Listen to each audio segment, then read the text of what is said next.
British colony has been governed under the principle of one country, two systems since 1997, giving it some autonomy. But every New Year's Day, pro-democracy forces show their frustration with what they see as China's tightening grip on power. And Joel Abbey has been watching the protests unfold. He says this year's theme is Defend Hong Kong, and he explains the significance.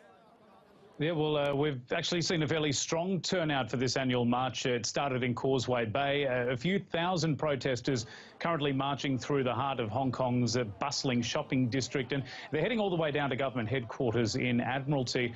We've seen some prominent pro-democracy advocates and also political groups taking part in today's march, which is fairly common. But the poignant theme this year is Defend Hong Kong. Now, behind this is the call, as you mentioned, to protect the city's one country, two systems arrangement with Beijing, because right now it's seen as being seriously under threat, with mainland authorities making decisions that are really challenging the city's constitutional system, which is actually meant to be separate from mainland China, at least for the next few decades. Now, the city has also faced some pretty significant challenges in the past 12 months. We've seen the much maligned former chief executive C.Y. Leung replaced by Carrie Lam, who herself has been facing a mountain of questions and criticism since her election, that being about her stance towards independence and also the city's relationship with Beijing. One thing, though, that will mark a change under her leadership is that protesters are actually going to be able to gather at the area known as Civic Square,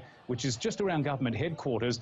This was the area that was closed off to public access since the Occupy protests back in 2014, and many in Hong Kong were saying that this was a reflection of how the previous government had been shutting out public voices instead of working for the people. The new administration just reopening this square as sort of olive branch move to make peace with the opposition, though there are restrictions, as you can imagine, so pro-democracy advocates not entirely happy about the setup.